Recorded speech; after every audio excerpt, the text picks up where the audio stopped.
Hi, I'm Lindsay and welcome to The Wandering Reader. This is my new YouTube channel. I'm here because I love reading and I'm absolutely obsessed with BookTube.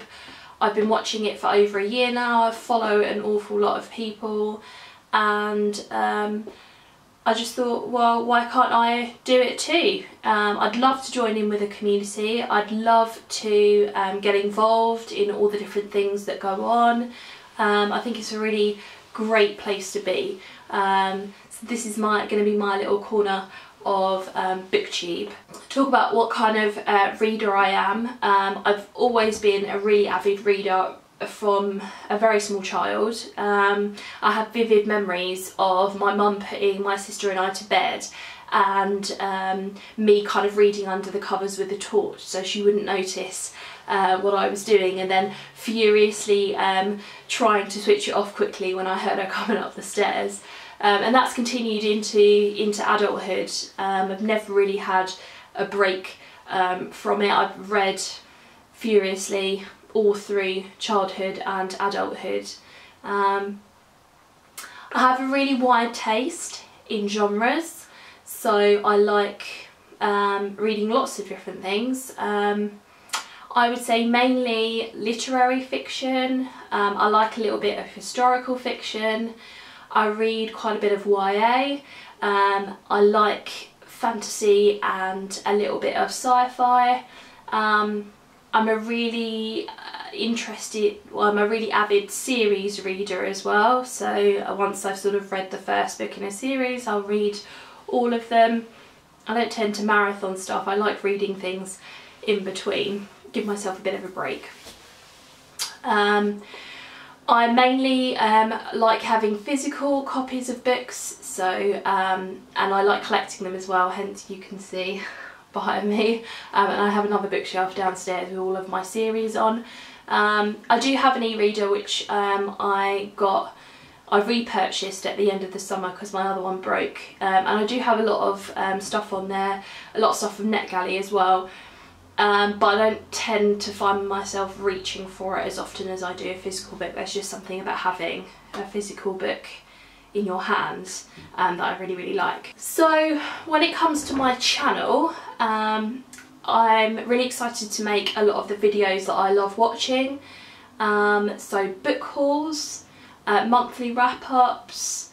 I'm probably not going to be doing monthly TBRs because I'm a massive mood reader, and I feel like if I have something that I've said I'm going to read, then I'm less likely to pick it up because it almost becomes a bit of a chore. So I probably won't be doing those, but I'm really interested in participating in readathons, so I will be doing TBRs for those.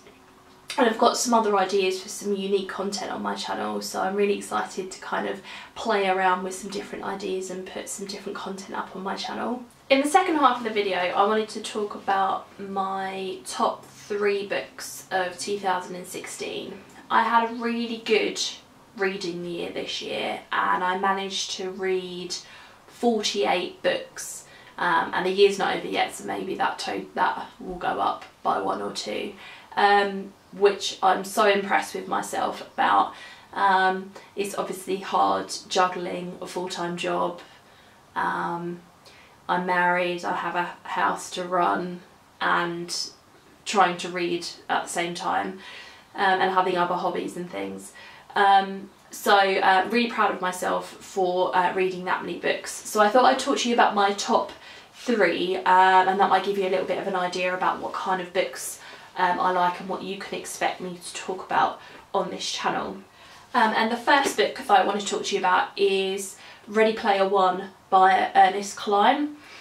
I read this about halfway through the year. This is a science fiction book set in the future, so it's set in the year 2044, and it follows our main character called Wade Watts.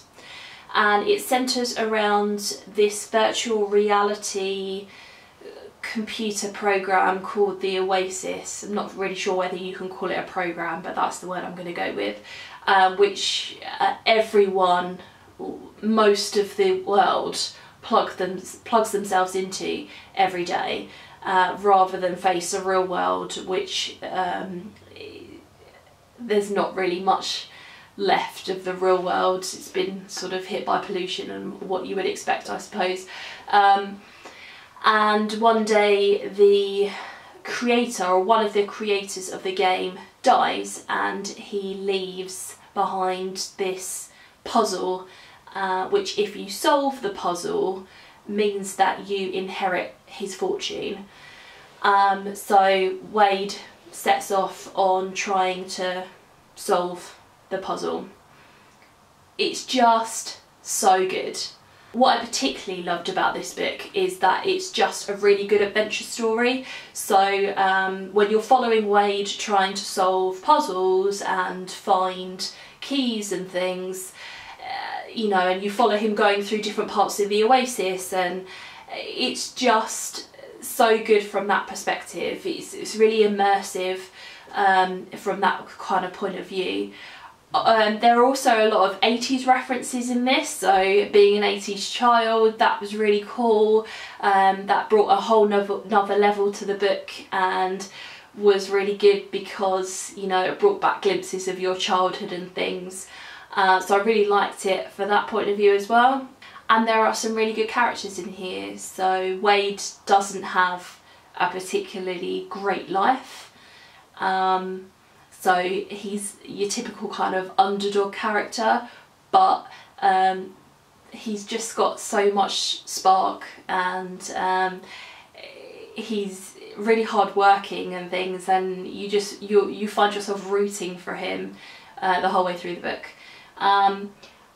I couldn't put this down. I read it sort of in a few days, and they're making this into a film, and it's being directed by Steven Spielberg. I think I've got that correct, and I think it's coming out in 2018. I could be wrong about that too, but I think when you read it, it is the type of book that that's very cinematic. So I'm really looking forward to the film coming out of this as well. The second book I want to talk about, and these aren't in any particular order, but another one of my top 3 books of the year is Between Shades of Grey by Ruta Sepetys. I'm currently reading her 3rd book at the moment, and I've also read Salt to the Sea by her as well, and I absolutely love her as a writer. So this follows Lena, who's 15 years old. She lives in Lithuania, and it's 1941.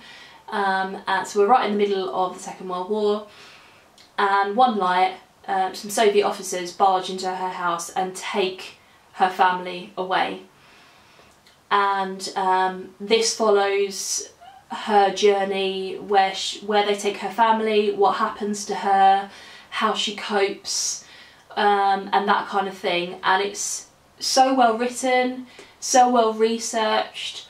And it was an aspect of World War II that I'd never read anything about before, so I really liked it for that reason. But I also really liked it because the characters that she describes in here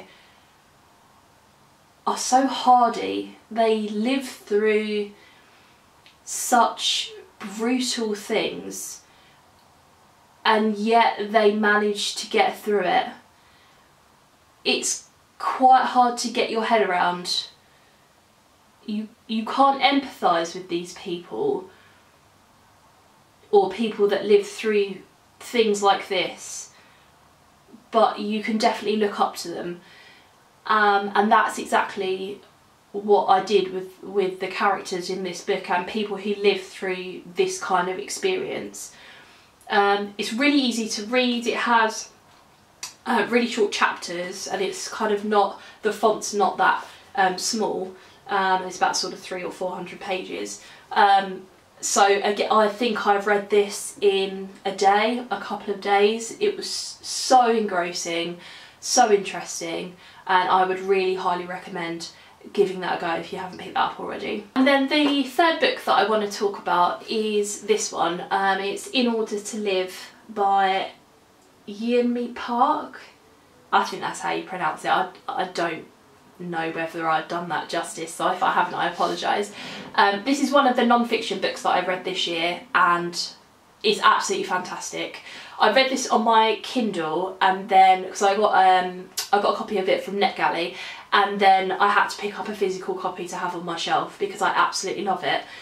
It follows the story of Yeonmi Park, who escapes from North Korea with her family, and it's about her journey to kind of get out and what happens along the way. I found it fascinating from the beginning because it's about a place that we don't know much about at all. You know, North Korea are very kind of, they're very secretive when it comes to their way of doing things for obvious reasons, and so reading about the country, what it's like to grow up in that kind of environment was fascinating. And then what happens to her when she escapes and her kind of journey from there was really interesting as well. You get to see her live in other countries, what happens to her in other countries, the treatment of women in, or, you know, downtrodden people in other countries in Asia was particularly interesting as well. And I just found it fascinating, and there are pictures in the middle of her life and things, which I didn't get to see on the Kindle version of this, but I've obviously got it in the physical copy. It's definitely something that I'll reread because I think I'll get more out of it the second time that I read it than I did the first. I flew through it on my Kindle, and it was, yeah, really, really good. I don't read an awful lot of non-fiction, and this kind of made me think that I should.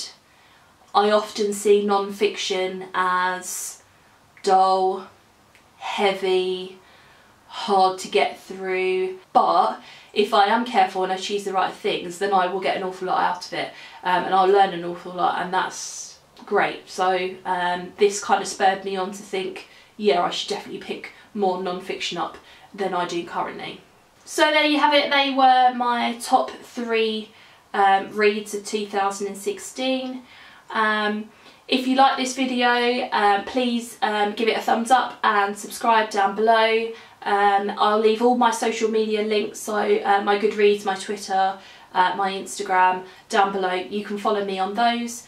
Have a lovely day, and I will see you in my next video. Bye!